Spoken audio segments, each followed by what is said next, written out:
አስረስ ደግሞ ይመጣና አንድም አማራ ክልል ምርጫ የሚካሄድበት ቦታ የለም፣ አንድም ምናምን የለም ምናምን። እኔ አስረስ የሚባል ሰውዬ ኧረ በስመ አብ።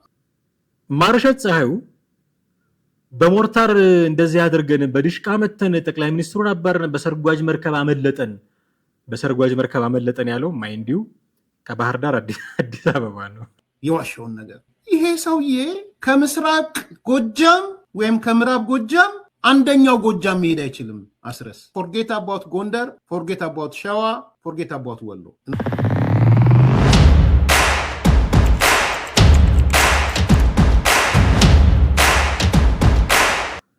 የአስረስ ማረ ዳምጤና የኤርሚያስ ለገሰ ፍጥጫ ነው። ይሄ ፍጥጫ ጥቂት ሰምተነው እንመለስ። አስረስ ደግሞ ይመጣና አንድም አማራ ክልል ምርጫ የሚካሄድበት ቦታ የለም፣ አንድም ምናምን የለም ምናምን። እኔ አስረስ የሚባል ሰውዬ ኧረ በስመ አብ። አይ አስረስ አሁን 95% ምርጫ የለም ማለት 95% አማራ ክልል። እንዴ ቁጥሩን እንደው መጅረጥ ስታደርገው ኧረ የህግ ሰው ነህ አስረስ፣ ፖለቲካ ታውቃለህ ስንል እንደው አታሸማቀን፣ ጥፍረችን ውስጥ አታስደብቀን። ምርጫ ለማድረግ የሚያበቃ አንዳችም አይነት ክንውን አልተደረገም። አገዛዙ እንደለመደው ቢሮ ውስጥ ተቀምጦ መከላከያ አመራሮችና ራሱ ሰራዊቱ ምርጫ ካርዶችን እየመዘገበ ለህዝብና ለሌላው ማህበረሰብ ሀሰተኛ ሪፖርቶችን ከማቅረቡ በስተቀር ምርጫ ማድረግም አይቻልም፣ አልተደረገም። ማለቴ ምርጫ ለማድረግ የሚያበቃ ቅድመ ሁኔታዎችም አልተከናወኑ። ፍጹም ሀሰተኛ የሆነ መረጃ ነው ማለት ነው የቀረበው። አዲስ ኮምፓሶች አስተያየት ልስጥበት ማለት ምን ብዬ ነው አስተያየት የምሰጠው? ሰላማዊ ሰልፎቹን ላምጣቸው? እሱ መራለው ያለበት የምርጫ ወረዳ ጋር ያሉትን ሰላማዊ ሰልፎች ላምጣቸው? አላያቸውም ሰላማዊ ሰልፎቹን? ወይንስ በቃ ለዚህ ነው አስተያየት ልስጣችሁ ብዬ ከትልቅ ውሸት ከሚባለው አለፈ። እኔ ዶክተር ጎብልስ በህይወት ተመልሶ ቢመጣ እነማንን አፍርተሃል ቢባል በትንሹ ማለት ነው በሳይዝ ትንሹ አስረስን አፍርቼዋለሁ የሚል ይመስለኛል። ዶክተር ጎብልስ ቢግ ላይ በትልቁ መዋሸት፣ ከዛ ደግሞ ሚዲያዎች ይቀበሉታል የዋሸውን ነገር። ይሄ ሰውዬ ከምስራቅ ጎጃም ወይም ከምዕራብ ጎጃም አንደኛው ጎጃም መሄድ አይችልም። አስረስ ፎርጌት አባውት ጎንደር፣ ፎርጌት አባውት ሸዋ፣ ፎርጌት አባውት ወሎ። እና በዚህ ልክ አሁን አይ ቲንክ ህዝቡም የገባው አሁን እነዚህ እነ መሳይ እነ ፋሲል የሚባሉት በቃ ምን ያህል ተስፋ መቁረጥ ውስጥ እንደገቡ የሚያሳይ ቃለቅ። ፋሲል ቆይቷል ከተስፋ ከቆረጠ። እንደሰማችሁት አስረስ እየዋሸ ነው ይላል ኤርሚያስ ለገሰ። አስረስ ደግሞ 95% የአማራ ክልል ምርጫ ማድረግ አይቻልም የሚል ነገር ሲያነሳ ይሰማል። በአማራ ክልል ምርጫ ማድረግ የሚቻልበት ግራውንድ የለም ይላል። 95% በአማራ ክልል ምርጫ ማድረግ አይቻልም፣ መንግስት ራሱ የምርጫ ካርድ እየመዘገበ እየሰጠ የጸጥታ ኃይሉን ተጠቅሞ እንዲህ እያደረገ ነው እንጂ ምርጫ ማድረግ የሚቻልበት ሁኔታ የለም ሲል ነው የሰማነው። አስረስ ማረ ዳምጤ። አስረስ ማረ ዳምጤ ይህንን ነገር በሚናገርበት ቅጽበት ምናልባት ጎንደር የሆነ ቦታ ውስጥ ሰልፍ እየተደረገ ሊሆን ይችላል። ብልጽግናን የሚደግፍ ሰልፍ፣ ምርጫ መምረጥ መብታችን ነው የሚል ሰልፍ እየተደረገ ሊሆን ይችላል። የሆነ ቦታ ሰምዌር ጎጃም ውስጥ፣ ሸዋ ውስጥ፣ ጎንደር ውስጥ፣ ወሎ ውስጥ ሰልፍ እየተደረገ ሊሆን ይችላል። ከዚህ በፊት ፍጥጥ ያሉ ውሸቶችን ወደ አደባባይ በማምጣት ያስቀን የነበረው ሰው ማርሸት ፀሐዩ ነበር። የአማራ ፋኖ በጎጃም ቃል አቀባይ ነበረ እንደምታውቁት። አሁን የአማራ ፋኖ በጎጃም የሚባል አደረጃጀት ስለሌለ አፋብን የሚባል ነው ያለው። ጠቅላላ ነን ብለው ስለተዋቀሩ የዛ ህዝብ ግንኙነት አስረስ ነው። ህዝብ ግንኙነት ኃላፊ ለመሆን ፎጋሪነት መስፈርት ነው ወይ? መስፈርት ነው ወይ ፎጋሪነት? ያልገባኝ መመለስ ያለበት ጥያቄ መስፈርት ነው ወይ መፎገር ፎጋሪ መሆን? ኦኬ ማርሸት ፀሐዩ በሞርታር እንደዚህ አድርገን በድሽቃ መተን ጠቅላይ ሚኒስትሩን አባረን በሰርጓጅ መርከብ አመለጠን ያለው ማይንዲው ከባህር ዳር አዲስ አበባ ነው። ከባህር ዳር አዲስ አበባ በሰርጓጅ መርከብ ላቡን በሶፍት እየጠረገ በሄሊኮፕተር አመለጠን እያለ ሲያስቀን የነበረ ሰው። አብይ አህመድ ለአንድ ሰከንድ አማራ ክልል ውስጥ እግሩ አይረግጥም፣ ከረገጠ እኔን አያርገኝ ብሎ ሲደሰኩር ነበረ። ምናቀው ይመላለሳሉ እንደምታውቁት ድልድይ ይመርቃሉ፣ የሆነ ነገር ይከፍታሉ። ጎጃም እዛ ምንድነው ጎንደር ፋሲለደስ ቤተመንግስት ምናምን ይሄዳሉ። ምንም ነገር ሆኖ አያውቁም። እንደዛ የሚያስቀን የነበረው ሰው ማርሸት ፀሐዩ የአማራ ጎጃም የአማራ ፋኖ በጎጃም ቃል አቀባይ ነበረ። አሁን ደግሞ ከዚህ በፊት 95% የአማራ ክልል ተቆጣጥረናል ብሎ የነበረው አስረስ ማረ ዳምጤ ይህን 95% ይወደዋል። አሁንም ይመጣና 95% የአማራ ክልል ውስጥ ምርጫ ማድረግ አይቻልም የሚል ነገር ይናገራል። ልክ እንደ ማርሸት ፀሐዩ ሊፎግረን የመጣ ነው የሚመስለው።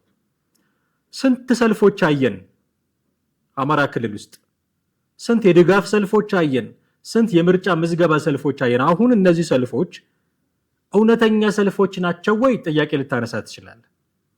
መንግስት በራሱ ኔትወርክ ያወጣቸው በራሱ ኔትወርክ አደባባይ ላይ እንዲወጡ ያደረጋቸው መፈክር ያስያዛቸው ናቸው የሚል ጥያቄ ልታነሳ ትችላለህ። እንደዛ መጠየቅ ይሻላል። ናቹራል በሆነ መንገድ አይደለም እነዚህ ሰዎች ደጋፊ ነን ብለው የወጡት የሚል ትችት ልታቀርብ ትችላለህ። ግን ወጥተዋል፣ በሰላም ወጥተዋል። ተመዘገቡና እርምጃ ወስዳለሁ ብለህ አስፈራርተህ ነበረ፣ ተመዝግበዋል። የምርጫ እንቅስቃሴ ታደርጉና ዋ ብለህ አስፈራርተህ ነበረ፣ የምርጫ እንቅስቃሴ ላይ ናቸው ያሉት። ምረጡን ብለው የሚቀሰቅሱ አሉ፣ ለምርጫ ተሰልፈው የሚመዘገቡ አሉ። ከዚህ በላይ የምርጫ እንቅስቃሴ ምንድን ነው? የቀረው እኮ ግንቦት 24 መምረጥ ብቻ ነው። የዛ ዕለት ደግሞ ከፍተኛ ጥበቃ ይደረጋል፣ ኤክስፔክተር ነው። የዛ ዕለት በቃ የመጨረሻ ትንሹ ስራ የሚሰራበት ቀን ነው ግንቦት 24። ሄደህ መርጠህ ወደ ቤት መመለስ የሚሰራበት ስራ ነው። ከዛ በፊት ያሉት ትልልቅ ስራዎች የምርጫ ቅስቀሳ፣ የምዝገባ ምናምን በደንብ እየተሰራ ነው ያለው። ምርጫ ቦርድን ካመንን ከ50 ሚሊዮን በላይ ሰው ተመዝግቧል ለመምረጥ። ምን ያህሉ ሄዶ ይመርጣል አናቅም፣ ከመረጠ በኋላ ነው የምናውቀው። ይሄ ጉዳይ ልክ አይደለም፣ መምረጣችሁ አግባብ አይደለም እያልክ መከራከር አንድ ነገር ነው። መውጣት የለባችሁም የወጡትም መንግስት በራሱ ኔትወርክ የሰበሰባቸው በጥቅም የተጋሩት ምናምን እያልክ መተቸት አንድ ነገር ነው። ግን ፈጽሞ አይደረግም ማለት ውሸት ነው፣ ጥሬ ውሸት ነው። ይሄ እያየን በአይናችን እኮ እያየን ነው። ቲሸርት ለብሰው ባነር ወጥረው ሞንታርቦ ሰቅለው ሲቀሰቅሱ ድጋፍ ሲወጡ እያየን ነው። የአማራ ሚዲያ ኮርፖሬሽን የማህበራዊ ድረገጾችን ዞር ዞር ብሎ ላየ ሰው በሰልፍ የተጠለቀለቁ ናቸው እኮ፣ በሰልፍ የተጠለቀለቁ ናቸው። ምኑን ነው ሊነግርን የፈለገው? ከዚህ በፊት ማርሸት ፀሐዩ ያደርግ የነበረውን ነገር አሁን አስረስ ማረ ዳምጤ የሚያደርገው ሆኗል። ለምንድን ነው የሚዋሹት? ምርጫ የሚባል ነገር በአማራ ክልል አይደረግም፣ እየተደረገ አይደለም፣ እንቅስቃሴም የለም ብለው የሚዋሹት ለምንድን ነው? ለምን ነው መዋሸት ያስፈልጋቸው?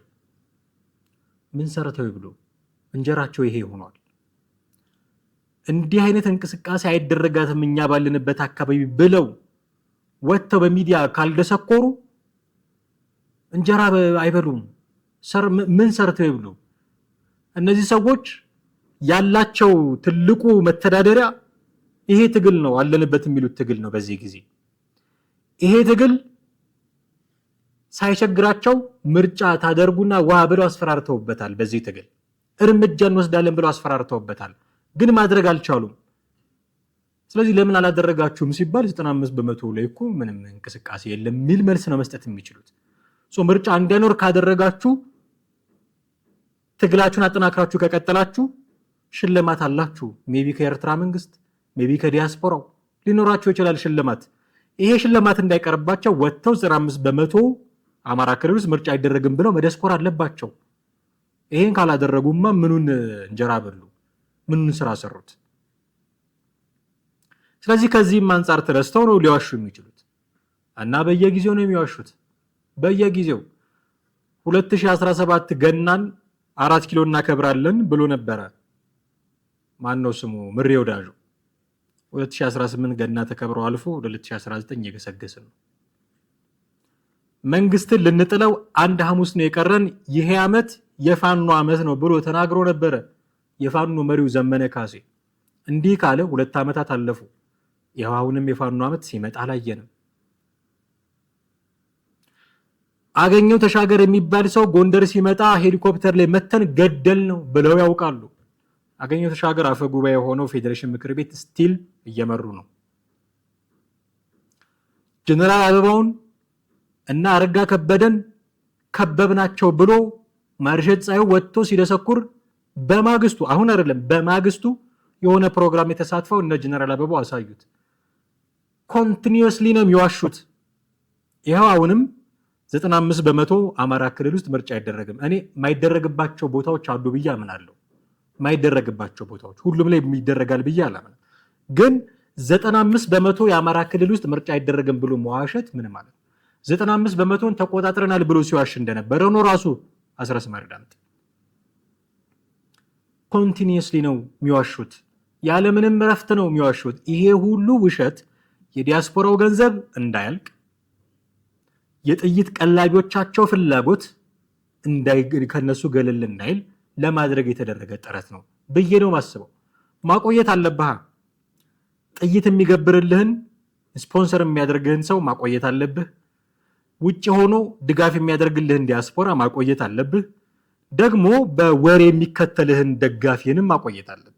እነዚህ ሶስት አካላት ከሌሉ ትግሉ አይቀጥልም። ትግሉ ካልቀጠለ እንጀራቸውን ጋግረው መብላት አይችሉም። ስለዚህ ትግሉ እንዲቀጥል ሶስቱን አካላት እያባበልክ ማቆየት አለብህ እስከ አንተ የምትፈልገው ነገር እስኪሳካ ድረስ። ምንፈልገው የሚሉት መንግስት መሆን ነው፣ ግን እንደማይችሉ የሚያውቁ ይመስለኛል። ስለዚህ ሌላ ጎል አላቸው። ማሳካት የሚፈልጉት የየግለሰብ ምናልባት ጎል ሊኖራቸው ይችላል። ያ ጎል እስኪሳካ ድረስ ኤርትራንም ዲያስፖራውንም ደጋፊ የምትለውን ማቆየት አለብህ። ይህንን ማድረግ የምትችለው በፕሮፓጋንዳ ነው። ፕሮፓጋንዳው ደግሞ እንዲህ መጥቶ በሃይ ሌቭል እየተነገረ ነው ያለው። 95% የአማራ ክልል በእኛ ቁጥጥር ስር ነው ትላለህ። 95% የአማራ ክልል ውስጥ ምርጫ አይደረግም ትላለህ። ኢንፋክት ግን እሱን አይደለም እያየን ያለን። አድርገናል ለማለት 2-3 ቀን የሆነ ክልል ምንድነው ወረዳ ምናምን ገብቶ ሲወጡ ልታያቸው ትችላለህ። ከዛ ግን የሉም። በዚህ አይነት ሁኔታ እየዋሸህ አሉኝ የምትላቸውን ሰዎች ለማቆየት ጥረት ካላደረክ በስተቀር እንጀራ ጋግሮ መብላት የሚቻልበት ሁኔታ የለም። ዛትስ ዋይ የሚዋሹበት ምክንያት ከመጀመሪያ ቀን እስካሁን ድረስ የሚዋሹት ለዛ ሁሌ ነው የሚዋሹት። እየመጣን ነው ይሉ ነበረ። አሁን ሁኔታውን ስትገመግሙት እየሄድን ነው ከማለት እኩል ነው። መታወዩ ድርሽ ብሎ አያውቁማ የት ነው እየመጣን ነው የሚሉት። ያንን አምነው በእርግጥም 4 ኪሎ ሊገቡን እነዚህ ሰዎች እያሉ ኢንቨስት የሚያደርጉ ሰዎች መንጠባጠብ ጀምረዋል። የት እንዳሉ መጠየቅ ጀምረዋል። የት ነው ዘመነ ካሴ የት ሆኖ ነው የሚመራን እያሉ መጠየቅ ጀምረዋል። ሌሎች ሰዎች ደጋፊዎቻቸው ራሳቸው ሳተላይት ቴሌቪዥን ያስፈልጋቸዋል እያሉ የሚደሰኩሩላቸው ሰዎች ራሳቸው የት ነው ዘመነ ካሴ የት ሆኖ ነው የሚመራን ብለው መጠየቅ ጀምረዋል። እንኳን ፈቅ ብለው ትግሉን የሆነ ቦታ ለማስገባት ይቀርና በራሳቸው ጸብ መራኮት ጀምረዋል። ይህን ማርገብ የሚቻለው በፕሮፓጋንዳ ስራ ነው። 95% እያሉ በማውራት ነው። ስለዚህ እንዲህ ባሉ ጉዳዮች ፕሮፓጋንዳ በመስራት ሂደት ውስጥ 95% የአማራ ክልል ውስጥ ምርጫ አይደረግም ልትል ትችላለህ እንጂ መሬት ላይ ያለውን ሀቅ ግን በትክክል ልትተገብር አትችልም። ሙሉ በሙሉ ውሸት ነው ብዬ ነው የማስበው። እናንተ ምን ትላለህ?